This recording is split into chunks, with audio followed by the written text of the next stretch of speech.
rider and his team of pups are here to save the day. Paw Patrol, Paw Patrol, whenever there's trouble. Thank you. All right, so here we go. I want to state the x values for this graph. I'm going to read it first. The graph is f. I'm going to write that down because if I don't write it down, I'm going to forget that I'm not looking at the derivative. This is f. Okay, they give me a graph of the domain. I want to know the x values within the domain for which there is a discontinuity. Can we see them immediately? What kind of discontinuity are we looking at? Jump, good. And where is it? X equals 0. That's it, right? Boom, we're done. What about where it's not differentiable? This is a trickier one. Within the domain is a specific language. We can probably all agree that there's issues if I try to differentiate at 0. Now, that's okay. Anywhere else that you think there might be issues? On the ends, and I agree with you. Like my gut feeling, I want to say -3 and 3. Don't. Because this language within the domain. Now, we haven't talked about this. If you had given me -3 and 3 on the test, I would have given you credit for it. But when they say within the domain, they mean like exclusively within it, not on the end of it, within it. They're asking us about the interval from -3 to 3 as an open interval instead. It's strange because you can't take the derivative at the end for sure. It's just why they're saying inside of it. I didn't write this question, just for the record. This is what's provided. I would give either answer. The real answer is 0, but I would also include -3 and 3 if that language weren't there, and I would not count you wrong for it. An AP grader would, but I won't. Okay. Is there anywhere where it has a negative tangent? Any slope that I ever take, any tangent line that I imagine, they all have positive slopes. Can't do it. None. Or just no. I think that's a funnier answer. What about x values within the domain where it's a positive tangent? So there's obviously an answer, and I think we all have it. But I'm more concerned. How did you write your answer? So x is in the interval from where? -3 to what number?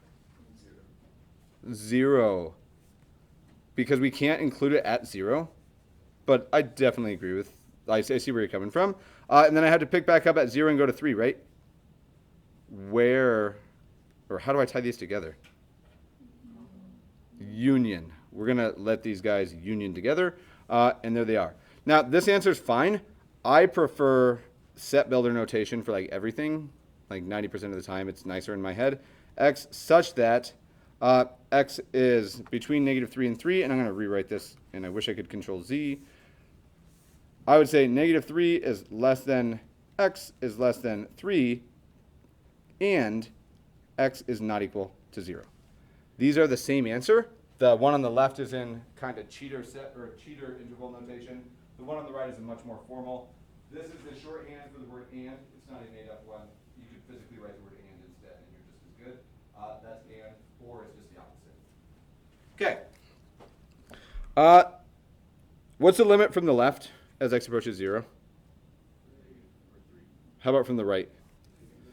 So I agree, +3 from the left side, and if I go to the right side of 0 and I follow the graph to 0, it's -3. So does the limit exist? Nope, that's false.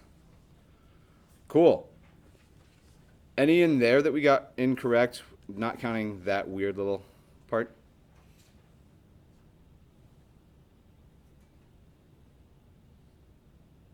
Okay. Did you guys ever watch the show Silicon Valley? It's the best show you've never watched. I don't know that I can recommend it right now. You guys are old enough to watch rated R stuff. You only have to be 17. I would recommend it. It's good. Okay. We need to find derivatives. Awesome. Except I just forgot how to do all my derivatives. So somebody hook it up. What do we get here?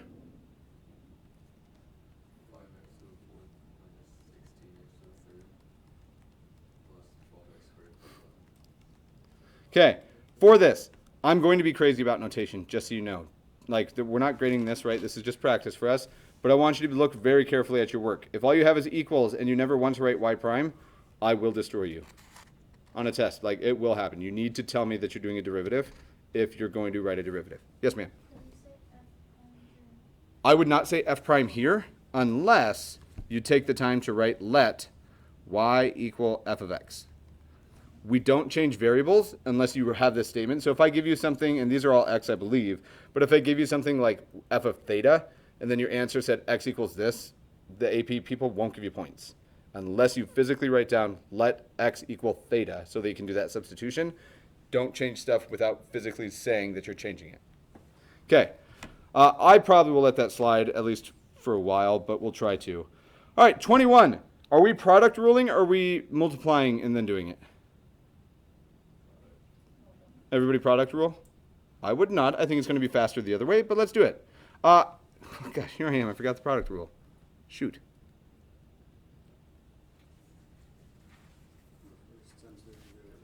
So the first times the derivative of the second. Here's the first. What's the derivative of the second? 1. Check it out. I'm not even going to write it. It's a 1. I don't need to write it. Plus the second times what? And what's the derivative of the first? Boom. If you stopped here, I'm good with, I'm trying to remember what we said. On the other quiz, I said expand them. I didn't specify here. Did you guys stop or keep going? Stop. Collaborate in, okay, cool. I'm good with it. Do you want to see the expansion if you kept going, Abigail? Okay. I trust your foiling.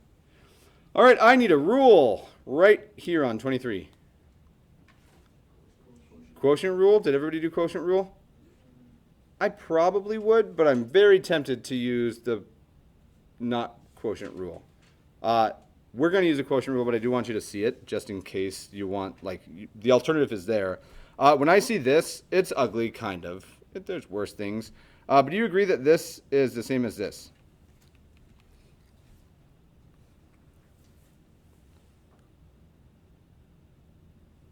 If you're not quite sure, I'll take some smaller steps.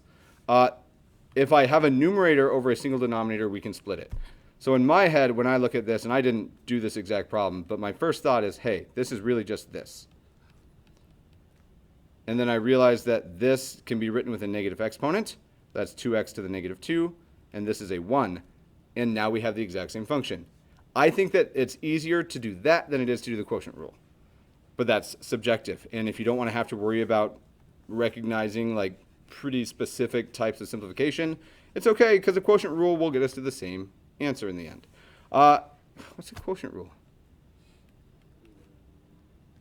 I like that you started smiling immediately. Sing it or don't, I don't care, but I do need the quotient rule. So I'm going to interrupt you like the whole way through it. Low is what? X squared. What's d high? And what is it? Wonderful. Low d high minus high is here, 2 plus x squared. What's d low? 2x all over. You could write x squared squared, but that feels clunky. I'm just going to write x to the fourth. Now, there is some simplification that could happen, but again, if we're not like setting the derivative equal to 0 or anything, maybe I wouldn't worry a whole lot about it. Do you want to simplify it real quick for practice? All right. Anything obvious that comes out? I, right off that, would take out a 2x. Now, I'm running out of space here, but I think that leaves an x squared minus 2 minus x squared, because I just distributed that. All over x to the fourth. And I'm going to write x to the third times x. Why? So it looks nicer when I divide my x's out. Only so it looks nicer. Okay. Anything else convenient happen? They're gone. And we wind up with negative 2 over x cubed. And I want to look back at something because we didn't do it. Originally, I said that if I were doing this problem, like I would just change it to be 2x to the negative 2 plus 1. Let's differentiate this really quick. The negative 2 moves out front. So here's y prime. I think it's negative 4x to the negative 3. And why am I wrong? because there was a 2 inside still. That should be a 4 there. I'm wrong.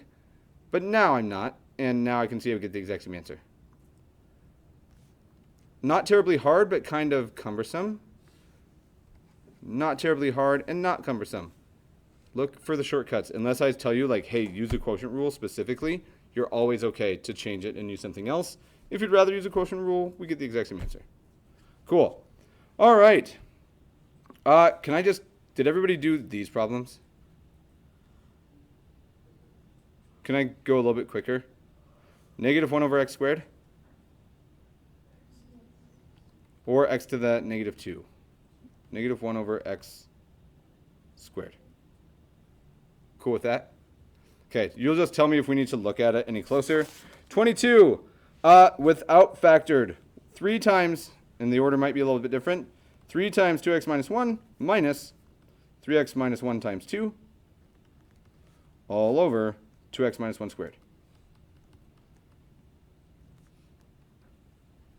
And I'm trying to see, they did low, D, high. They moved the 3 out to the front because it looks more natural. Cool with that one?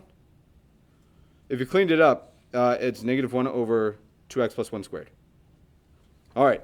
And on 24, x squared minus x. Because 3x squared over 3 is x squared minus 2x squared over 2 is just 2x over 2. And there it is. Sweet. All right, 25 through 27, probably the first bit of challenge, is my guess.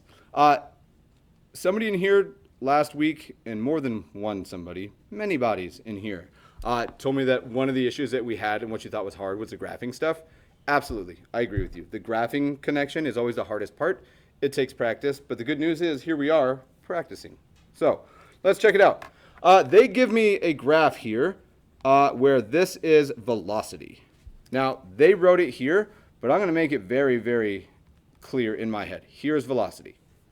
Okay, they want to know when a particle is moving to the right. And Fern, I'm pretty sure I pushed you around last year, and I'll probably do it again today. I think it was you. It was either you or Sean. Who did I push around in physics? Abigail once. Maybe it was just Abigail. All right, I'm going to shove somebody else around today, not Abigail. All right, when we're looking at this, from your perspective, here I am, and let's say here's the origin. I'm standing at 0. All I want to know is, am I walking in the positive or negative direction? Why? To the right is typically positive. We think of number lines, to the right is positive, and which means this way is what? Negative, and that would be which direction? To the left. Now, we can do the same thing. I am walking physically to the right, but that could be up on the graph or down on the graph, positive and negative, same way. So here we go. If I want to know when is it moving to the right, you guys just told me something is right, to the right is positive. Are there values where this is positive? Now I'm going to write it as an interval. So I'm going to say, hey, this, and we really should write the particle is moving to the right when. I'm not going to write all that right now. What is the interval in which the velocity is positive? From 0 to 3. We are walking to the right for the first 3 seconds of this. Cool. When am I moving left? 3 to 6. Now, if that doesn't quite click, and it's okay because of physics stuff, notice v of t, if we're moving to the right, it just means it's positive. If we're moving to the left, the velocity would just be negative, and that's all that we're looking at. So I can see very clearly that this graph is negative below here. Okay, so that is from any time in the interval from 3 to 6. Why don't I use brackets? How come parentheses instead of brackets there? What's the difference between brackets and parentheses? I would include it, right? Why don't I include t equals 3 or 0 or 6? Yeah, if it's 0 at that point, you're not moving positive or negative. If your velocity is 0, you're stopped for a second. So what's going on in this picture, I can't really speed it up for you. I mean, I could. We start off slow, and then my speed increases until I get to some speed, and then I stop. I actually start slowing down and stop, but that has to happen. So I'm at 3 seconds. I've stopped. Now I start going a little bit in the negative direction, a little bit faster. I keep the speed, and I right down and I stop at 6 seconds. I walked right, speeding up and then stopping. Then I walk left. All right. When is it? Dang it. When is it paused? Ooh, I don't agree with you. I love that that's your thought, and I see why that's your thought. What does it mean if I'm paused? What's my velocity? So, Fern, you said 1 to 2, and I love that. But what is 0 from 1 to 2? The slope. And what's the slope of velocity? My acceleration is 0 from 1 to 2 because it's its derivative. My acceleration is 0, I'm sorry, from 4 to 5. It just means I'm going the same speed over that little stretch. Cool. Love that you answered that. Cool. What do we decide then? 0, 3, and 6 are the only times when this particle is moving still. It's because that's when my velocity is at 0. 0, 3, 6. Cool. All right. Did you guys finish it in 30 minutes? Okay. If you didn't, that's fine. It doesn't matter. Cool. All right, here we are. We have a table that gives me f of x. And I have no idea anything about this function, but we're trying to find the derivative at x equals 4. So I'm trying to approximate, just to reword this, f prime of 4. What is f prime? Like, you can't give me an equation, just in the most contextual sense, what is a derivative? The slope of a tangent line. To get a derivative, you don't start with a tangent line. You take a secant line and you move the x, right? Now, that's really convenient if you have a function and you can actually do the limit and stuff. We don't have a function here. Here's 0 to 8. Is there somewhere where 4 is included? And this is a weird question because I think I see 3 of them. I could do this one, conceivably, right? Like, that would probably really give me 3 instead.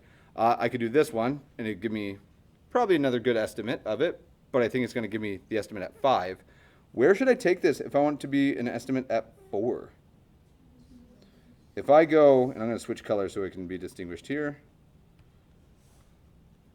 If I use this point and this point, well, let's just see what we get. Now, I'm going to write them as ordered pairs because it's really easy to get goofed up.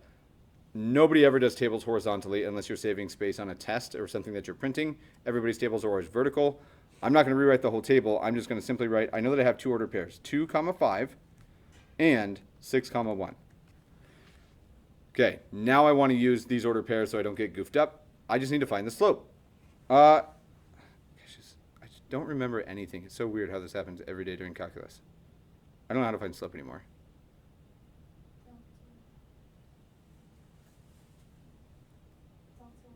So change in y. Do you want me to do 5 minus 1 or 1 minus 5?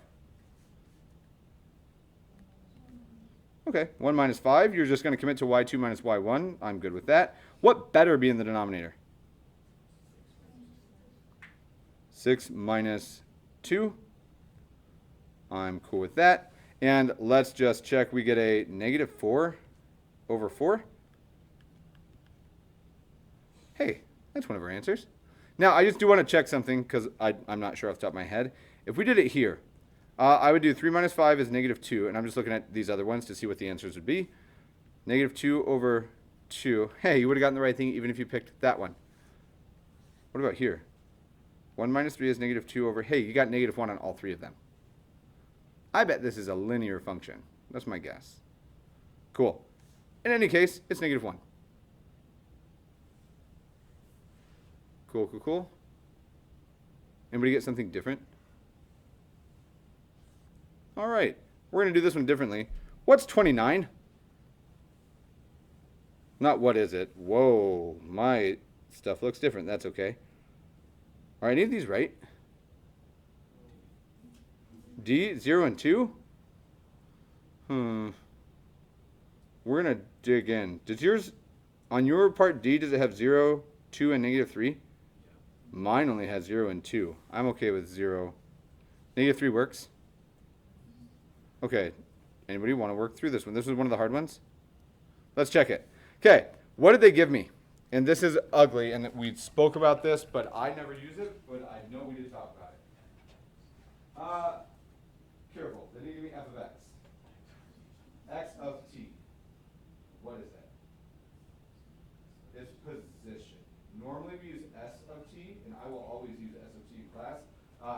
does make sense for position because commonly you're talking about displacement. When you start talking about it, it's in one dimension. So it makes sense that one would use x at time t. However, if we know that that is position, that's like the entry here. This is position. And I'm being asked a question about what? How do you get from position to velocity? So x prime of t. And this looks like it's going to be awful, but it's really nice again. 4t cubed over 4 is t cubed. Plus 3t cubed over 3, sorry, 3t squared over 3t squared minus 6t. All right, and now we just need to solve this. We're going to set it equal to 0. Anything obvious that we can do here first? Take out a t. I factor a t out, and I get t squared plus t minus 6. And I notice two things. I guess one thing first. I'm going to run through all my factoring stuff, and I just want your guys' help. Always, first thing. GCF, right off the bat, immediately, the greatest common factor. There isn't one, bummer. What's next? It's not a binomial, but we should check. It's not a binomial, but I like that that's where you're at. It's a trinomial, and there's something wonderful about this trinomial. The leading coefficient in front of the t squared is a 1. There's a shortcut.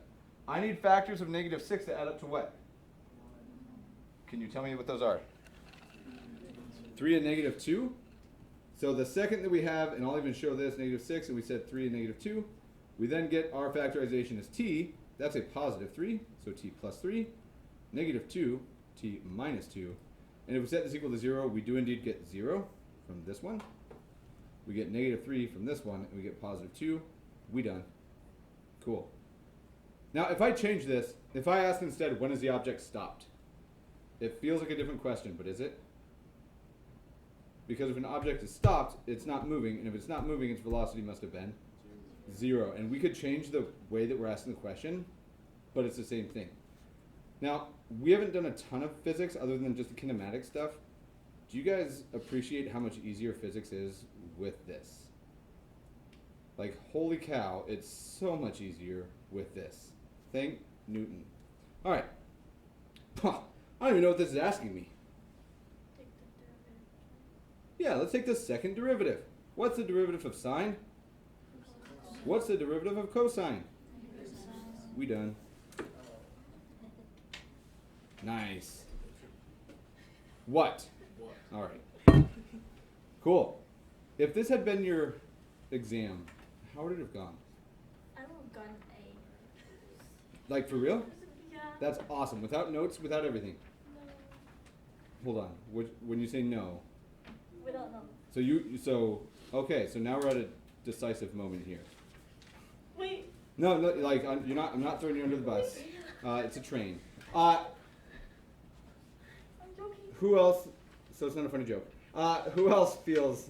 I'm messing with you. Sorry, that felt rude when I said it. Anybody else agree that this was pretty okay? Here's my suggestion. I think that rather than just doing the same thing 3-4 days in a row, we could try to take the test tomorrow and ensure that you don't have to try to remember to study over the weekend, you don't forget everything over the weekend, and we can just knock it out and have nothing to do over the weekend.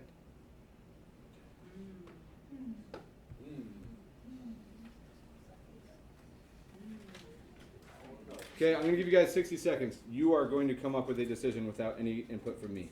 Talk it out. Elect a leader really quick. Decide who's going to give the answer in the end. Don't care who it is. 60 seconds to make this decision. Starting now. So, democracy has flourished, and we are taking the test on Monday. With that said,